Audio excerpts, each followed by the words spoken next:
నా హృదయపూర్వకమైనటువంటి ధన్యవాదాలు తెలియజేస్తున్నాను. ఎందుకంటే ఉమ్, అడ్వకేట్ గా స్పందించిన లేదా పార్టీ ప్రతినిధిగా డిబేట్ లో పాల్గొన్న ఉన్న నిజాన్ని ఒప్పుకోవడానికి ఒకంత గుండె ధైర్యం కావాలి. అది ఎవరికైనా తప్పు మనవాడు చేసినా పరాయోడు చేసినా తప్పును తప్పు అని చెప్పగలిగితేనే అవును. ఒక అర్థం పరమార్థం ఉంటది. ఎందుకంటే ఇప్పుడు రజనీ గారైనా నేనైనా మా బోటోరు రాజకీయాల్లో మా తాతల తండ్రులు ఎమ్మెల్యేలు కాదు, మా ముత్తాతలు మంత్రులు కాదు, మా వెనకమాల వందల వేల కోట్ల ఆస్తులు లేవు, మా వెనకమాల ఎవడు గాడ్ ఫాదర్ లేవు. అందుకే మా బతుకులు టీవీలకు పరిమితం అయిపోయి చట్టసభల్లో మాట్లాడగలిగిన సమర్థత ఉండి కూడా టీవీలకు పరిమితం అయిపోయినట్టు మా బతుకులకు అసలు కారణం ఇది. అయితే మేమందరం కూడా మేమందరం కూడా రాజ్యాధికారమో లేదంటే శాసనసభల్లోకి వెళ్ళి కూర్చోవాలనేటువంటి ఆలోచన కంటే ముందు ప్రొఫెషన్ బై నేను కూడా అడ్వకేట్ కాబట్టి చెప్తున్నాం. అంటే ఈ అన్యాయం ఎక్కడైనా జరిగినా అన్యాయాన్ని ప్రశ్నించడంలో అవతల వ్యక్తి ఎంతటి వాడైనా సరే మొండిగా వెళ్లి ఢీకొనటం, ఎదిరించడం, తిరగబడడం, న్యాయం జరిగే వరకు పోరాటమే సర్వసాధారణంగా మాలాంటి అధికార ప్రతినిధుల యొక్క వ్యక్తిత్వం, రాజకీయ ప్రయాణం పైన కూడా.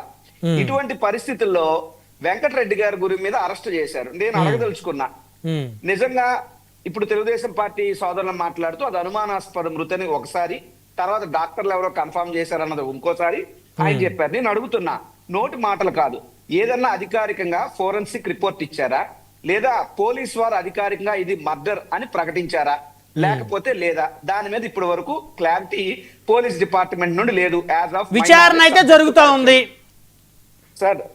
అదే సార్ ఇప్పుడు విచారణ జరుగుతా ఉంది. ఉమ్, విచారణ బ్రహ్మనాయుడు గారి దృష్టిలో అయినా విచారణ జరుగుతుంది, రాజీవ్ గాంధీ దృష్టిలో అయినా విచారణ, వెంకటరెడ్డి అయినా విచారణ, XYZ ఎవరైనా విచారణ.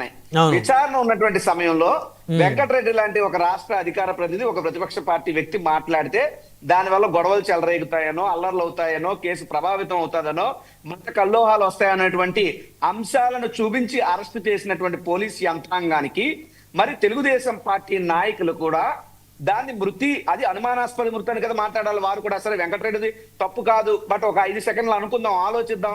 మరి తెలుగుదేశం పార్టీ నాయకులు కూడా ఇది హత్య అని చెప్పి Telugu Desam party official social media handles లో పెట్టారు కదా. మరి ఆ హ్యాండిల్ చేస్తున్నటువంటి వ్యక్తులు ఎవరు? ఇప్పుడున్నటువంటి ప్రస్తుత స్పీకర్ అయ్యన పాత్రుడు గారు కొడుకు యొక్క అండర్ లో ITDP నడుస్తుందని అందరికీ తెలుసు కదా. వెళ్ళి విజయ్ అరెస్ట్ చేసి దమ్ముంది పోలీస్ డిపార్ట్మెంట్ కి. ఆయన మాస్కి ఎవరిని అరెస్ట్ చేయగలరు మీరు?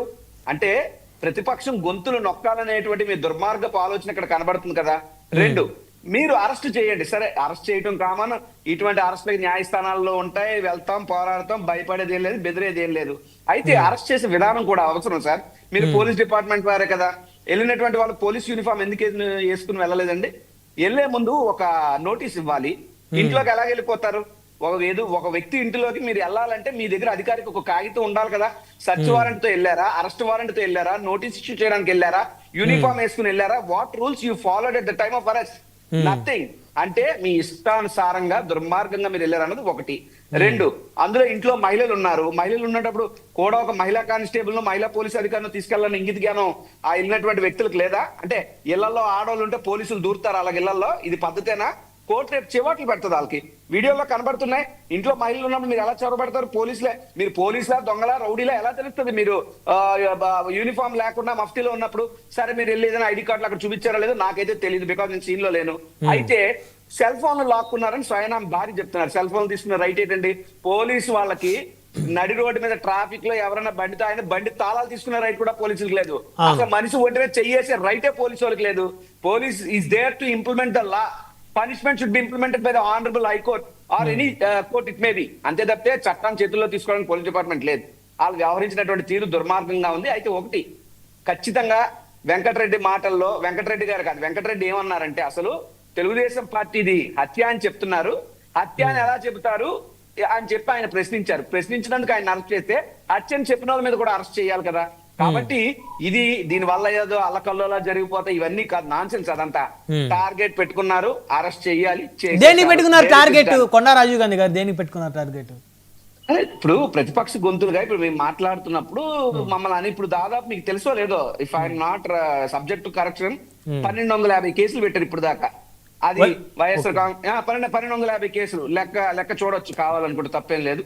1250 కేసులు. బట్ అది ఎవరి మీద?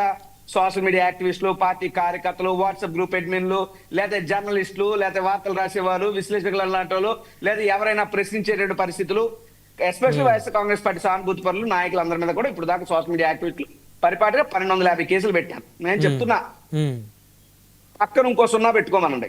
12,500 కేసులు పెట్టుకోమనండి. మేము మాట్లాడతాం. మీరు ఆపలేరు. ఎవరు ఆపలేరు సార్. ఎవరెవరిని ఆపలేరు. ఇప్పుడు మీరు గత ప్రభుత్వంలో టీడీపీని జనసేన మీరు ఆపగలిగారా? అంతే ఇది కూడా. నేను ఒకటి చెప్తాను. మీరు గత ప్రభుత్వం అన్నారు కాబట్టి చెప్తున్నాను. గత ప్రభుత్వాన్ని మీరు అన్నారు కాబట్టి చెప్తున్నాను. ఇప్పుడు చంద్రబాబు నాయుడు గారిని అరెస్ట్ చేయడం అంటే అందరూ మాట్లాడే మాట ఇది, నేను చెప్తున్నాను.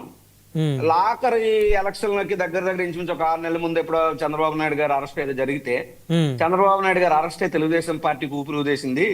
చంద్రబాబు నాయుడు అరెస్ట్ అయినప్పుడే పవన్ కళ్యాణ్ అనే వ్యక్తి ఒక అవకాశం దొరికింది రోడ్డు మీదకి వెళ్లి వాళ్ళ బంధాన్ని బయటకు బహిర్గతంగా అనౌన్స్ చేయడానికి. జగన్మోహన్ రెడ్డి గారు ఒక ఛాన్స్ ఇచ్చేశారు అని చెప్పి అందరూ మాట్లాడారు. మరి ఒక అరెస్ట్ కే ప్రభుత్వం మారిపోతే మీరు ఇన్ని తప్పుడు అరెస్టులు చేస్తున్నారు. సరే మేము చేసిన అరెస్ట్ రైట్ అంటే పవన్ కళ్యాణ్ గారు ఇప్పుడు అరెస్ట్ వైసీపీలో అరెస్ట్ అయిన వాళ్ళందరూ ఒకటేనా సార్? చంద్రబాబు నాయుడు గారు చంద్రబాబు నాయుడు గారు ఇప్పుడు అరెస్ట్ మీ పార్టీలో అరెస్ట్ అయిన వాళ్ళందరూ ఒకటేనా? అల్లే ఎలాగవుతుందండి? ఆయన ముఖ్యమంత్రి చేసిన వ్యక్తి, ఆయన్ని మేము మా వాళ్ళని ఎలా పోలుస్తాం?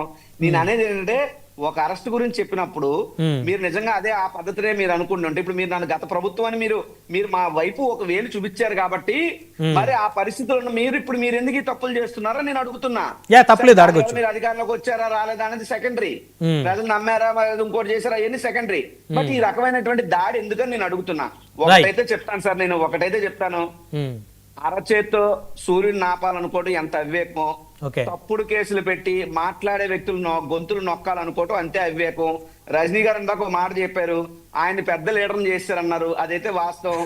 నిన్న మొన్నటి వరకు వెంకటరెడ్డి గారు రాష్ట్ర అధికార ప్రతినిధి, ఈ రోజు పేరు నాని గారు ఆయన కోసం మాట్లాడుతున్నారు, సుధాకర్ బాబు మాట్లాడుతున్నారు, లేదా నేను మాట్లాడుతున్నాను, లేదా మా ఎమ్మెల్యేలు మాట్లాడతారు, రేపు మా జగన్మోహన్ రెడ్డి గారు కూడా స్పందిస్తారు సోషల్ మీడియా వేదికగా. రైట్, అయితే మొత్తానికి అరెస్ట్ అయిన వాళ్ళకి పదవులు వచ్చేస్తా ఉన్నాయి. మళ్ళీ మాట్లాడుదురు. తప్పు సార్ నేను ఒక మాట చెప్తాను. పదవులు అనేది కాదు. ఇప్పుడు నేనున్నాను, లాస్ట్ గా చెప్పి ముగించేస్తాను. నేను 14 నుంచి 19 మధ్యలో అప్పుడు ప్రతిపక్షంలో ఉన్నప్పుడు బహుశా నాకు 16 నుంచి ఎప్పుడో నేను సుమారు ఒక 6 ఏళ్ళు నేను విశాఖపట్నం జిల్లా యూత్ ప్రెసిడెంట్ చేశాను.